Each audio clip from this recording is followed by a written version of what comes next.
I'm David Nelson. Today I did a thermo topic on the Malau Viaduct. The Malau Viaduct is not really a thermo topic, it's just more of a cool engineering topic. There are thermodynamic principles involved with it, but none of you all pay attention anyway, so if you get anything from this, you'll get some cool aspects, and it'll teach you to appreciate some of the things that you don't really think about. So the Malau Viaduct is the tallest bridge in the world. It's a cable-stayed bridge, and it is 1,126 feet tall. It's located in Malau, France, and you think, why would they build this giant hole? It's in the mountains, and it's not a very populated region. And so why would they build this bridge there, the biggest bridge in the world there? So in the 80s, they decided to build a highway between Montpellier and Paris in order to connect Spain to Paris. Like they wanted easier travel between Spain and going to Paris.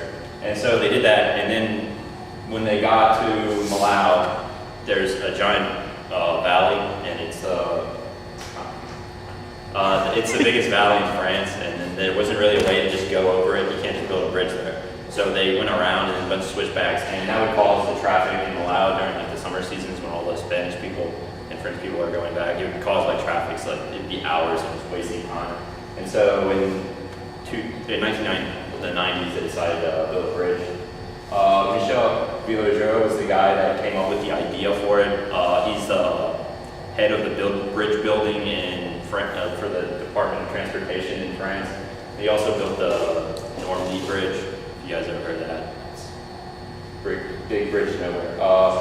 They had a competition to see which firm or which architecture would actually get the bidding for it. And Norman Foster, he's one of the most famous architects in the world. He's also famous for the Gherkin. That's what this building is. You might have seen that's in London, and that's Wembley Stadium. And he has a ton of other things that he's made. So it's in the Tarn Valley. And the Tarn Valley is famous for its caves. That's where they make Roquefort cheese. So when they're making the bridge, they can't just put the bridge there. They have to drill really far down because it's 1,000 feet tall. So one of the problems they encountered was when they had to find the right spot to do it, and then they had to drill all the way down, and then they had to make sure that it was stable enough because it's just a bunch of caves and the rock formations there. It's pretty bad. Okay, so there's 3 stages pretty much to doing this. The first one, they had to construct the pillars. There's 7 pillars, and one tallest one, this one is the one, and it was really difficult to do this because they're tapered from the bottom, and they wanted to make an elegant design so it looks cooler and stuff. They don't just want a big crappy bridge. So when they're doing it, they had to pour the concrete, and they had to readjust the thing. There's a scale to keep it what it is, and they have to do all of these at the same time.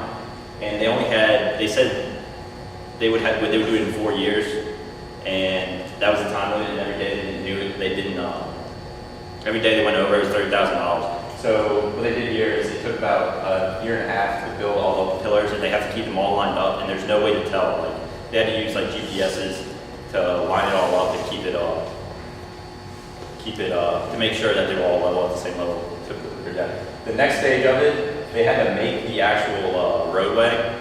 So they needed a steel company to produce the actual roadway, and so no one wanted to do it because they didn't think they could do it, and they would just waste all their money.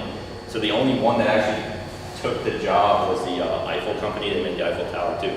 And the way they did it, it's also in a remote location, so they would have to ship in each section. The way they made each side of the bridge, and then they would assemble it on site. So they would bring part of it, and then they would assemble it, and then as they would do it, they would just they did it from both sides, and they would just move it out as it goes. And once all the bridge was assembled, they do part of the time, but it took 14 months for it just to meet in the middle because it could only go so fast of moving it out. It's I think it said it went 24 hours around the clock, and it moved 23 inches every 5 minutes or something. And so it's a mile long, or 1.5 miles long, so it took forever to do. And then the next stage of it, you see right here, it's when it meets. And their calculations were all correct, and it was all the accuracy factor, it was 99.9 99.99%. It was like perfect. And then after they did that, they had to connect the rest of the pillars. You can see here, there's no pillars there. Connect the pillars and it stabilized the bridge. At first, it's not all stable yet. And so they were kind of worried about it because it was very, the calculations were a little off, but then they put the thing on there and it works. Good. Just a couple of things about it. The total cost for it was $178 million, and then I said they had a 4-year time limit, and they did make that in time, and it opened in 2004. It cost $7 in the off season to go across it, and it's $10 in the summer months.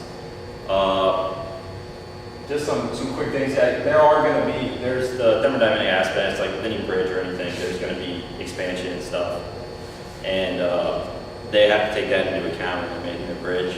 And just one thing I want you to get out of it is that there's more to it than DCI. Like, these things take a lot more than just like normal people. Like, they see it and they don't realize like how much that work and effort actually goes into this. And us being engineers, we actually can understand how much they put into it. So, any questions?